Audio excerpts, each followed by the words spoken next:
Now we've got national voting rights correspondent for Mother Jones and the author of the book Minority Rule, Ari Berman. Ari, thanks for joining me again. Hey, Brian, great to talk to you again. Thank you.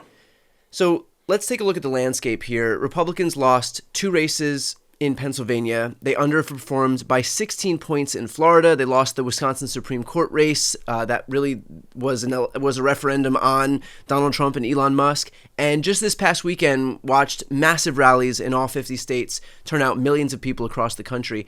How much of a blinking red light is this for the Republican Party as we head toward midterms here? Brian, I think that Democrats and progressives are finally finding their voice and awakening from that slumber, you might say coma, that they were in after November, and realizing that they can fight back against Trump, both in symbolic and then in very real, tangible ways. And, the best way to, get over a hangover is to do something about it. Drink your electrolytes and go on to the next thing. And that's what they seem to be doing here. And so these special elections, and particularly the one in Wisconsin, which was a statewide election, really offered them an opportunity to have a new playbook and show that they've figured out a way to fight Trump and all the unpopular things he's doing. I'm curious as we look at this in the context of whether Democrats have figured out a strategy forward, or if you think that it's more a referendum on the unpopularity of this administration, and whether that means that Democrats have fixed some of the existential problems that we were contending with as we to have an introspective look at the 2024 election. Obviously, we've lost broad swaths of the electorate. Whether this fixes some of those problems, whether Democrats are helping redefine themselves after their brand took such a hit, or if it's just yet again relying on a lot of anti-Trump sentiment, which is not to minimize that. I mean, that was responsible for Democrats winning the House by the biggest margin in modern American history back in 2018. Well, it's like you have a house and the house got demolished, right? And then all you have is the foundation and you have to start rebuilding it frame by frame. And they've rebuilt some of it through what's happened. I don't think anyone believes that Democrats have their entire house in order or they've fixed all the problems from 2024. I mean, that would be naive to think that right now. And I don't know any Democrat that would say that. But I do think that they've shown in these more targeted special elections, in these races that can be made into a referendum on Trump, or in the case of Wisconsin, a referendum on Elon Musk, that they're starting to figure out at least how to motivate their own voters, which is a really big part of it, because Democratic voters were totally demoralized. And many of them are still very angry with the national party, and they want to do something about it. And they say if they don't see Chuck Schumer or Hakeem Jeffries fighting, they want to see someone else fighting. And often those fights are happening at the state and local level. And that was one of the big things that I heard when I visited Wisconsin was forget about what's happening in the national party. If we can defeat Elon Musk in Wisconsin, we'll be able to send a message to the national party that there's a way to resist Trump in a tangible way and actually win. Ari, do you think that the Republicans view their national party apparatus as a drag in the same way that Democrats do? Like, I feel like Democrats bolster their credentials by being able to disparage or run away from the national party, whereas I don't necessarily know that it's the same sense with Republicans as it relates to the RNC. No, I mean, I think that Republicans much more blindly follow whatever their leaders are doing. I mean, there's about 30,000 examples now of them blindly following Trump, even when he does things like tariffs that go against everything that they're supposed to believe as a party. Crash the global economy. But yes, aside from that. Crash the global economy and destroy the free market, which if you believed in nothing else as a Republican, it was supposed to be the efficacy of the free market. Now, of course, they're trying to justify that. But I think we saw, interestingly enough, in the state Supreme Court race in Wisconsin, the conservative candidate Brad Schimmel tied himself very closely to Donald Trump and Elon Musk.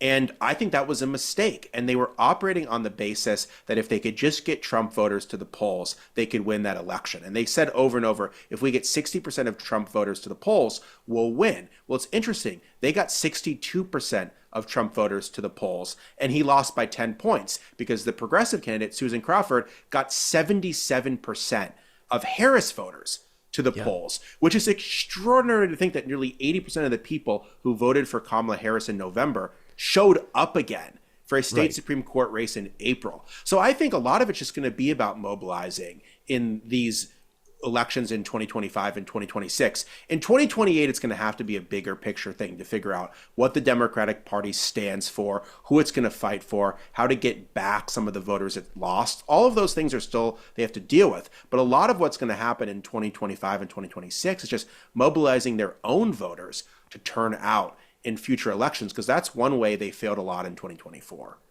Well, we've obviously seen how there has been a shift in who turns out for these midterm cycles.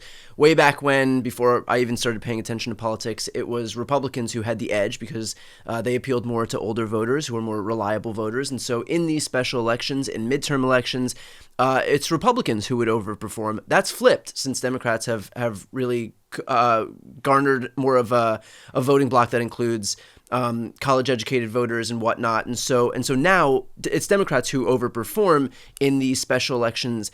I'm curious whether you think for the midterm cycle, where Trump is not on the ballot, and that seems to be when Republicans really manage to overperform. When he's not on the ballot, if you think that will be a situation where this same trend will continue, Democrats will have a better performance, and it's the general election cycle, or when Trump specifically is on the ballot, that Republicans have found their footing.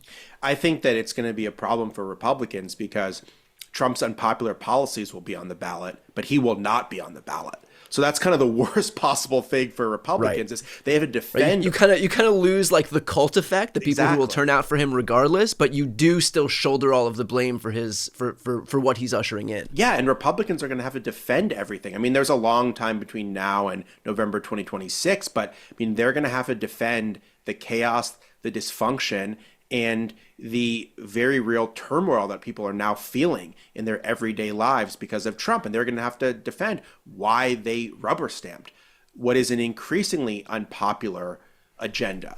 And so I think it's going to be a problem for them. It's already been a problem for them in these special elections. And you look at what Democrats and progressives are doing, they are winning in these swing areas and these even Trump-leaning counties. When I look at the Wisconsin race and I saw that the progressive candidate Susan Crawford flipped 10 counties that voted for Donald Trump in November, that's very, very significant. If they start flipping those kind of areas, it puts a lot more seats in play right now. Because, I mean, you look at the House, Democrats could win 5 seats in the House and they could narrowly take it back, or they could start performing like they did in special elections, right?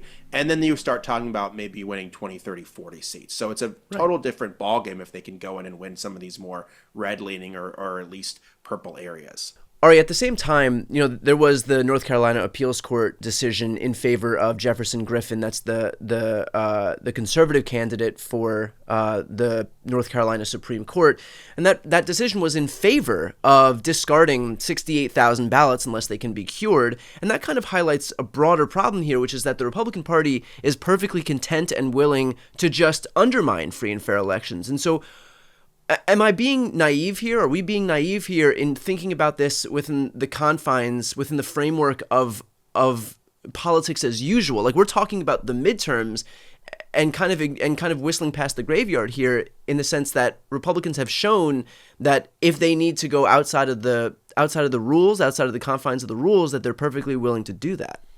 Yeah, and we already know that from what Trump tried to do in 2020. The big difference in North Carolina is Republicans might actually succeed in stealing the election there. This is like January 6th without the insurrection.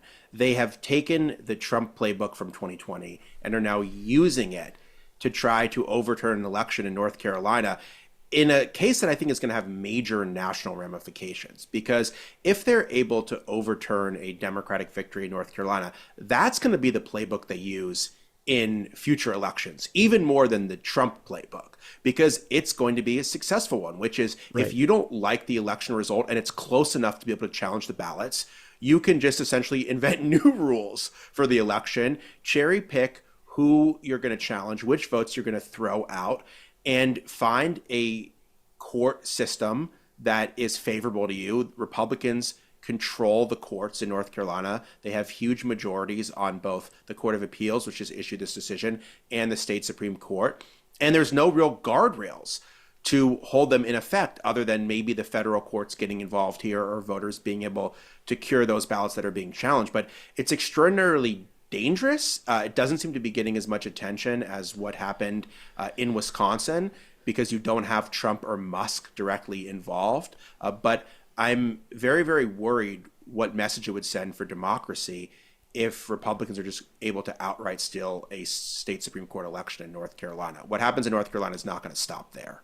Right. I mean, I interviewed Justice Riggs yesterday. I've had her on my show once every couple weeks here as we continue to work our way through this process. But the reality is that the appeals court ruled in favor of her opponent. Now it's going to get appealed up to the state Supreme Court, where because she had to recuse, now it's 5 Republicans and 1 Democrat who's going to be ruling on this case. And so even if you have a few conservative jurists who are willing to buck the party line, the reality is that Jefferson Griffin is probably going to win at the state Supreme Court. And then it's just a matter of, okay, will this thing be able to hop from the state court system into the federal court system? And what happens in the federal court system? Because the final arbiter in the federal court system is the U.S. Supreme Court. And it doesn't exactly inspire confidence when you've got Clarence Thomas and Samuel Alito, the final arbiters waiting to determine this thing at the end of the day. No, for sure. I mean, the federal courts aren't much better. I think the difference, though, is that the federal courts stopped the effort to steal the 2020 election. And they have been willing in certain cases so far to rule against some of Trump's most extreme actions in terms of violating the Constitution. And I think that this is not that dissimilar from what happened in 2020, where Trump made all these wild claims of voter fraud, and people looked at the evidence and realized there was no there. And in the same way, in North Carolina, Jefferson Griffin hasn't actually been able to point to any evidence, any instances of illegal voting. There's things he doesn't like. He doesn't like the fact that people may have been able to register with what he claims are incomplete registrations because of failures in the state's database, or military voters didn't have to show ID when they cast ballots. But those were all things that were agreed upon at the time, and right. To challenge those. So you have the Purcell doctrine comes into place, which I guess would prevent changes from being made too close to the election at this point. Yeah, and not only that, but I mean there's really substantive federal due process concerns. Griffin is only challenging early and absentee ballots. So he's just not even challenging ballots that were cast on election day because those are more Republican.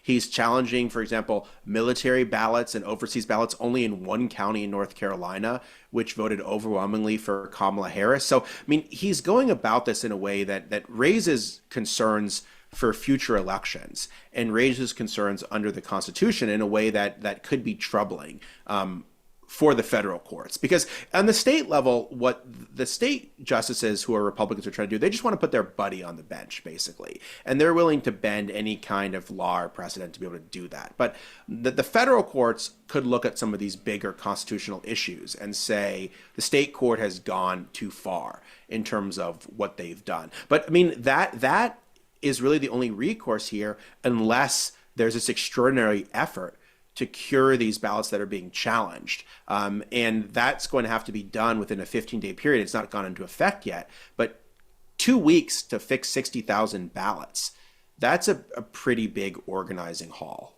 Right. And hopefully we're in a situation where the federal courts will step in anyway to preclude this process from moving forward so that we don't have to engage in this farcical process where we have to pretend all of a sudden that because the Republican candidate doesn't like the outcome of the election that we're not supposed to accept it. So, obviously some good news here as it relates to Democratic overperformance in these elections, and some bad news as it relates to Republican efforts to yet again undermine free and fair elections. So, Ari, I appreciate your work. I appreciate you talking to me today. And again, for those who are watching right now, if you want to support Ari or hear, see, or read more from him, check out Mother Jones, or you can buy Minority Rule, which was a great read. Ari, appreciate your time. Thanks so much, Brian. Great to talk to you again.